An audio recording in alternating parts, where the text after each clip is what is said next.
episode is dedicated to Mako She-Devil, a loyal Patreon subscriber.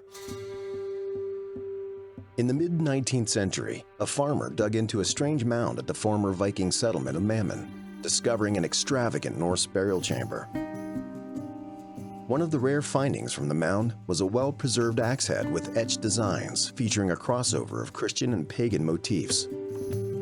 These decorations were made in silver, and the axe was forged sometime in the 10th century, likely used by someone in Harold Bluetooth's inner circle. The axe head has now been classified as one of the most notable artifacts from the Viking period of medieval history. Further, it features the stereotypical construction of a type of axe immensely popular among Norse raiders and soldiers towards the end of the early Middle Ages. Dane axes, as they were called, became significant in Viking culture around the 10th century, but doubtless they were used earlier than that. Depicted on several occasions in the Bayeux Tapestry, an embroidered cloth recounting in artistic form the events of the 11th century Norman conquest, it appears that the Dane axe was a common sight in the battlefield and a versatile multi-purpose weapon. In one case, the tapestry illustrates an Anglo-Saxon housecarl, or in other words, a well-trained and equipped soldier, crushing the head of a Norman knight's horse with said weapon. Other examples in contemporary illustrations show the axe being used for gripping onto walls, cutting through armor, and for symbolic purposes as a status symbol. In the opening centuries of the medieval era, almost every household owned an axe of some sort, either wood or commonly metal. A necessity for chopping down trees, axes were used to slice trunks into planks for building, and branches into firewood to keep homes warm at night and in the winter. At the dinner table, axes were used to chop up joints of meat and fillet fish. Often it was more economical for a Norse family to purchase a single axe and use it for a knife substitute. Nordic boat builders used axes to split and hew trees to create the planks they needed for the hulls of their ships, notably the famous Longship, used to raid Christian settlements in Anglo-Saxon England and Frankish France and Germany.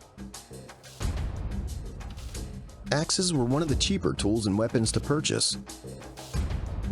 Unlike a sword or sharp knife, they did not require weeks of grinding and polishing to perfect. This meant that masses of freeman class were able to buy and use axes. Conversely, in Anglo-Saxon Britain, only high-ranking housecarls used axes, while poorer members who comprised the peasant levy primarily used spears and farm tools. Across the centuries, Scandinavian tribes became attuned to the production methods of axes, and through piecemeal improvement, numerous distinct and reproducible designs came to large. The Dane axe, which itself had several sub-variants, was one such configuration. An ivory panel dated to the 10th or 11th century, presumably used to decorate a casket, depicts a warrior holding a Dane axe. This is one of many artistic representations of the Dane axe being used as a weapon. It was only at the turn of the century that Dane axes were specifically designed for combat scenarios. Even so, it was not common, as having an axe for both domestic and violent purposes was still more efficient. Those axes made for the battlefield featured various lengths and thicknesses of blade. To make the edge more durable, many blades were smithed from steel and welded to the main body of the axe head, made of iron. Though typically double-handed, some shorter Dane axes could be wielded in one arm, and they made for effective surprise weapons, as a soldier could draw the blade from beneath a cloak on a whim. Long axes measured between 0.9 and 1.2 meters in length. Axes used as status symbols may have been as much as half a meter longer. The hafts of a Dane axe often had naturally curved grain lines, which made the wood especially durable and great for parrying blows from other weapons.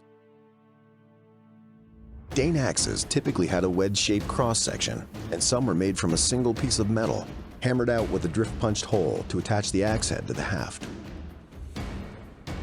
Thin-edged blades were excellent for cutting deep into flesh and through armor.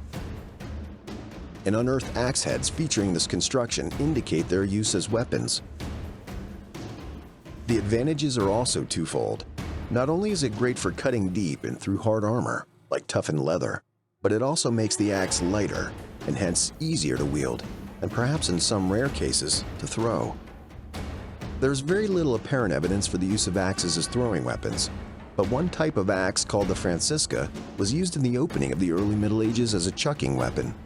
Frankish throwing axes predated the finds of Viking axes. It's possible that smaller axes of lengths of around half a meter may have been thrown when necessary, but were still primarily used for hacking and smashing. It has been suggested that axe-armed combatants swung their weapons with their left hands, so they could strike their opponent on the undefended side. Dane axes have been found in the graves of wealthy Norse leaders. A few important finds unearthed at Hedeby, a former Viking settlement, indicate that leather axe sheaths may have been used to protect the blades of weapons from corrosion. One far less glamorous example of a Dane axe head was found in Slimbridge in 2008, and presumably was designed for battle, as it was found at a location where Viking raiders may have tied up their ships when fighting against the native Anglo-Saxons in 894 AD. It's now on display at Stroud Museum. After swords, axes are the most common weapon discovered in Danish Viking graves, numbering a whopping 98 unearthing sites. Thank you to all the Patreon supporters who made the creation of this episode possible. If you want to access monthly premium content from Medieval Extras and the chance to vote on future episode topics, please visit our Patreon page at the link below. Your help is much appreciated.